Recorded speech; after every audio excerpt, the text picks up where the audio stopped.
After last night's miserable defeat, the Boston Red Sox made some roster moves that are going to have a high impact on the 2023 campaign.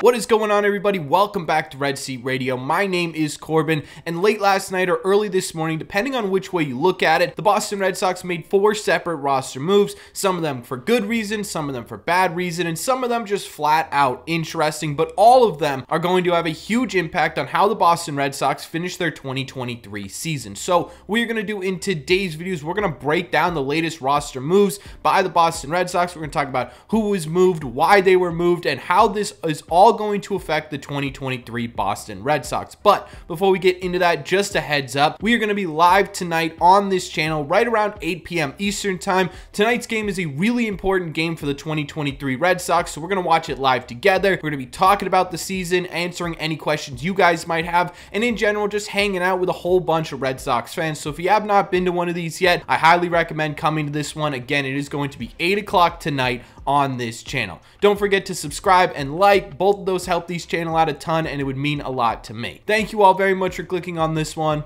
Let's get into it.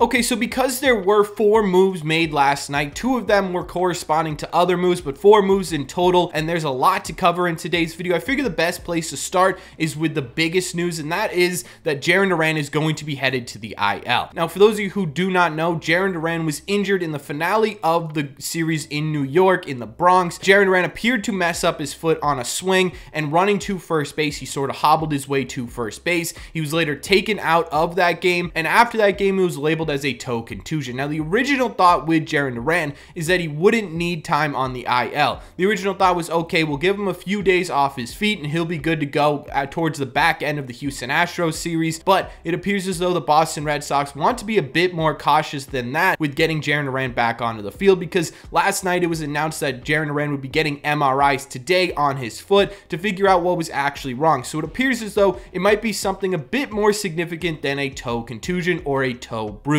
And the idea of being cautious makes a lot of sense when you're talking about Jarren Duran and a foot issue, because of how much Jarren Duran utilizes his speed on day-to-day basis, right? His speed is really his best asset. So to have an injury on his foot or on his toe that sort of inhibits the ability to be fast on the diamond really takes away from a lot of aspects in Jarren Duran's game. So it makes sense for the Boston Red Sox to be cautious with this injury, and it makes sense for Jarren Duran to be cautious with this injury. But either way, it looks like Jarren Duran's going to be headed to the IL. Right now, I don't have any information on what the actual injury is. We're going to have to wait for the MRI results to come back to get that. So I don't know exactly how long Jarren Duran is going to be on the IL, but either way, this is going to be a massive loss for the Boston Red Sox, because regardless of whether or not Jarren Duran was in a slump a bit at the time of his injury, he has been a massive part of what the Red Sox have been able to do so far this year. Currently, before his injury, Jarren Duran has the 4th highest OPS plus on the team at 120, or about 20% above league average production. He had the most stolen bases on the team by a landslide at 24. I believe the person in second place only had 8, and I think that was Masataka Yoshida, but either way, he was stealing way more bases than anyone else on the team. He had the most doubles with 34, which was actually the 5th most in all of Major League Baseball since Jarren Duran got into the league this year. He had been a doubles machine. He had the 2nd highest batting average on the Boston Red Sox at 295, and the 3rd highest slugging percentage on the Red Sox at 482. Needless to say, he was a massive part of the Red Sox offense, and to have that missing over this stretch is a massive loss, right? Because right now you're essentially in the most critical part of your season. Between the Astros, the Dodgers, and the Astros again, your next 10 games could really make or break this entire 2023 campaign. It's not off to a very good start, and Jarren Duran probably could have been a huge part of either sinking this ship or raising this ship as much as humanly possible over the next 9 days. So yeah, this loss is gonna hurt a lot. And on top of that too, on a human level, Jarren Duran over the last couple of days had been dealing with mental health struggles that he had sort of fallen into last year. He posted on Instagram that he was starting to slip back into those mental health issues over the last couple of days. So an injury on top of that really scares me for Jarren Duran's mental health. As a person, I really hope Jarren Duran is able to get over this and get back onto the field as soon as humanly possible and be happy and healthy again, because the story behind Jarren Jarren Duran and the changes he was able to make this season and become one of the Red Sox most productive players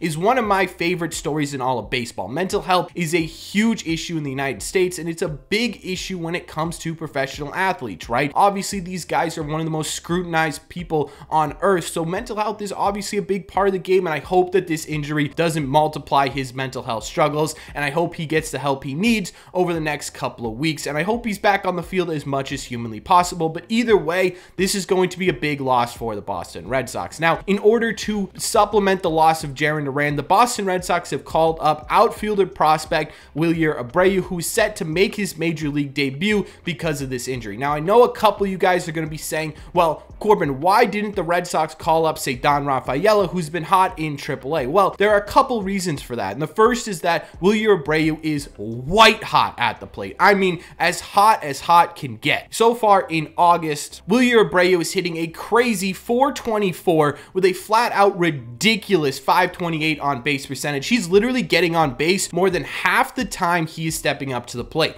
That is kind of unheard of, right? On top of that too, he's slugging an impressive 949 with a 1.447 OPS or a 251 WRC plus, meaning that in the month of August, he's been hitting a whopping 151% above league average production in AAA right now. He's been 151% better at the plate than the average hitter in AAA, which is absolutely crazy. On top of that too, during this month, he had a 3 home run game. He had a stretch where he had 8 home runs in 9 consecutive games. This dude is as hot as humanly possible as you can get at the plate right now. And I think for the Red Sox, they said, okay, Don Rafaela is a great defender and he's been hitting really well at AAA, but he's had less experience than Wilyer Abreu at the AAA level. This is a guy who we'd want to get everyday at-bats for. This is a guy who we want to see continuous improvement from, and we want to really make sure he's good to go before coming to the majors because of how high his ceiling could possibly be. Calling up Abreu is taking advantage of a guy who's extremely hot right now and hoping that that translates to Major League Baseball. So there were really a couple of reasons why it was Abreu over, say, Don Rafaela. On top of that too, Wilyer Abreu is a pretty solid defender. He's not going to knock your socks off or anything like that, but he is pretty solid on the field. So what you're getting in Wilyer Abreu is a solid defender who is absolutely red hot at the plate right now. And for me, that actually makes a lot of sense, right? If Jarren Duran isn't going to be on the IL for too long, which hopefully he's not, right? Hopefully it's a 10, possibly 15-day IL stint, and he's out for a maximum of 2 weeks, taking advantage of the hot bat as opposed to trying to get one of your most highly touted prospects going and productive as soon as he hits the major league level, to me makes a whole lot of sense. So overall, I think this move to get Wilyer Abreu onto the major league roster as opposed to Cedon makes a whole lot of sense for the Boston Red Sox, and I'm really excited to see what Wilyer Abreu could do at the major league level. He's a very exciting hitting prospect, and hopefully the Boston Red Sox can catch part of that hot streak at the major league level.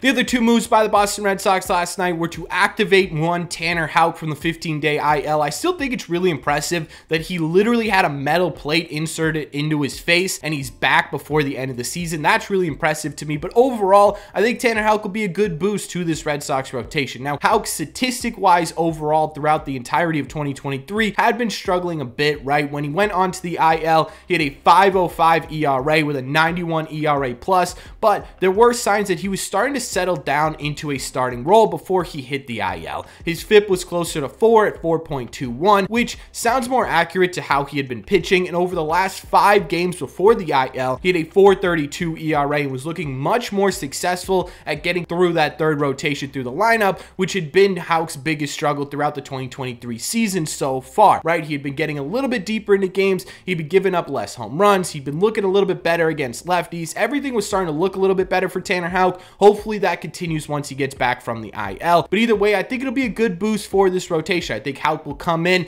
and at the bare minimum be able to give you 2 turns through a lineup and give you solid production from that starting pitcher spot, which will be nice to have another starter in this rotation again. Hopefully this gives a nice boost to the rotation down the stretch here. And again, I think Tanner Houck could be a net positive for the Boston Red Sox. Now, in order to make room for Tanner Houck on the 26-man roster, the Boston Red Sox optioned Chris Murphy, which at at first was a little bit surprising to me, right? Chris Murphy has had a couple of rough outings in a row against the Nationals and then last night against Houston, where he gave up back-to-back home runs. But overall throughout this season, he's been pretty solid for the Boston Red Sox. I would say 90% of his outings so far this year have been really productive. And honestly, he saved the Red Sox when it came to all of those injury struggles in the month of July a lot of times, right? Chris Murphy has been a really productive player for the Red Sox over the last couple of weeks. So it was a bit surprised that this was the idea, getting Tanner Houck back onto the 26-man roster. But when you break it down a little bit, it does make a bit of sense, right? The first is that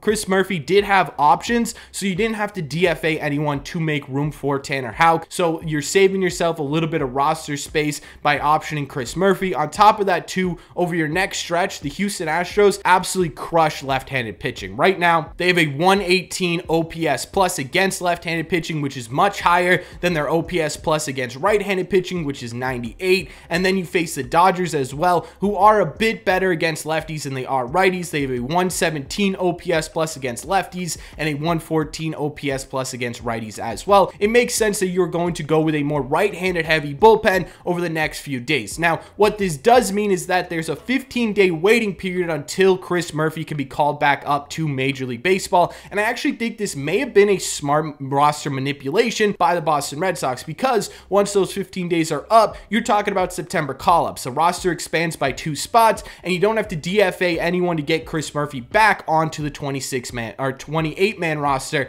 at that time, right? You don't have to worry about DFAing anyone. You don't have to worry about optioning anyone. You can just sort of slot him back in and use him again at the end of the season, which I think is what the Red Sox are going to do, right? I would be pretty shocked if the Red Sox kept Chris Murphy down there for longer than his eligibility allows, right? So you have to wait 15 days to call him back up. But I assume that the Red Sox are going to call him up after those 15 days because, again, Chris Murphy has been a really vital part of the Red Sox bullpen over the last couple of months, and I think he can continue to do that over the last few weeks of the 2023 season. So in my opinion, at first, yeah, it's pretty surprising. I think Yovera made more sense as a DFA over Chris Murphy in terms of actual production, but when you look at it roster-wise and you say, okay, how do we not DFA someone? How do we utilize the September call-ups to get Houck on the roster and not lose anyone down the stretch here? Optioning Chris Murphy does make a ton of sense. Overall, again, it's going to affect the bullpen because now you only have one lefty option in the bullpen until Chris Murphy is back to being eligible, and that is Brennan Bernardino, who has been slightly struggling lately as well. So hopefully the Red Sox don't need too much lefty supply in bullpen arms over the next couple of weeks, and you could get Chris Murphy back up here as soon as humanly possible. But either way, again, when it comes to these moves overall, I think the biggest loss for the Boston Red Sox is no doubt Jarren Duran, right? His impact on the Red Sox was massive, and I really hope for his sake, both mentally and physically, he can get back onto the field as soon as humanly possible. But I am excited to see what Wilyer Abreu can do at the Major League level. Can he continue this hot streak? How much does this translate to Major League Baseball? Can we get a glimpse of what he could look like at the Major League level? That could be a pretty interesting storyline as we move forward here over the next couple of weeks. Then you had Tanner Houck, who could be and should be a net positive for the Boston Red Sox, and lose Chris Murphy, who had overall been a net positive for the Red Sox. So a lot of really interesting moves took place last night, and I think, again, a lot of them are going to be high impact. I think losing Duran, losing Murphy, gaining Houck, gaining Wilyer could have a huge impact on how the 2023 season finishes out. But that's just my opinion. So let me know in the comment section down below, what do you think of all this? What do you think of all the Red Sox latest moves? What do you think of their impact on the 2023 roster? What do you think about the latest Red Sox roster moves in the comment section down below? As always, if you made it to the end of this video, do me a favor. Make sure you guys have hit that subscribe button if you haven't already. If you're new here, we talk Red Sox content almost every single day. Also, make sure you guys have hit the like button on this video as well. Helps these videos out a ton, and it would mean a lot to me. Thank you all very much for clicking on this one, and I will see you in the red seats.